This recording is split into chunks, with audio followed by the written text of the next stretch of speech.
Hello guys, മറ്റൊരു പുതിയ വീഡിയോയിലേക്ക് വീണ്ടും സ്വാഗതം. അപ്പോൾ ഇന്നിപ്പോൾ പുഴയുടെ ഒരു പേടിപ്പെടുത്തുന്ന ഭീതിജനകമായ ഒരു സ്ഥലത്താണ് എത്തിയിരിക്കുന്നത്. മൊത്തം ഉണക്ക കരിയിലകളാൽ നിറഞ്ഞു കിടക്കുന്ന ഒരു സ്ഥലമാണ്.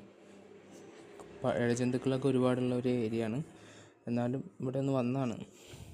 നേരത്തെ പണ്ട് ഞാനിവിടെ വരുമായിരുന്നു. കുറേ കാലമായിട്ട് ഇങ്ങോട്ട് വരലേ ഇല്ല. കുറേ ഗുഹകൾ, ചെറിയ ചെറിയ കുഞ്ഞു കുഞ്ഞു ഗുഹകൾ പോലെയുള്ള ഏരിയയുള്ള ഒരു സ്ഥലമാണിത്. കൂടാതെ ഇവിടെ ഒരുപാട് അരണയുടെ കുഞ്ഞുങ്ങളും അപ്പോൾ അങ്ങനെയുള്ള ഈ സംഭവങ്ങളൊക്കെ ഉള്ളതുകൊണ്ട് പാമ്പുകൾ ഏറെയുള്ള ഒരു സ്ഥലത്ത് തന്നെയാണ് വന്നേക്കുന്നത്. ഇവിടെ നിന്ന് മുകളിലോട്ട് കയറി കഴിഞ്ഞാൽ നമുക്ക് കാണാൻ കഴിയുന്നത് പനത്തോട്ടത്തിലേക്കാണ്. പിന്നെ നമ്മൾ കയറി മുകളിലേക്ക് എത്തുന്നത്. ഇവിടുന്ന് ഇതിൻ്റെ അപ്പുറത്ത് വശത്ത് മുഴുവനും ഫെൻസിങ് ആണ്. ആന അപ്പുറത്തെ സൈഡിലേക്ക് കടക്കാതിരിക്കാൻ. നമ്മൾ പുഴയുടെ സൈഡിലാണ്. അപ്പോൾ പുഴയിൽ നിന്ന് പിന്നെ ഞാൻ മുകളിലോട്ട് കയറി നടന്നു പോയിക്കൊണ്ടിരിക്കുകയാണ്. ചെറിയൊരു പാതയുണ്ട്. ആ പാതയിൽ കൂടിയാണ് നടന്നു പോകുന്നത്. ഇതൊക്കെയെന്ന് പറഞ്ഞാൽ ഫെൻസിങ് ഉണ്ടാക്കാൻ വേണ്ടി വെട്ടിയിട്ട പനയുടെ അവശിഷ്ടങ്ങളാണ് ഇവിടെ കിടക്കുന്നത്.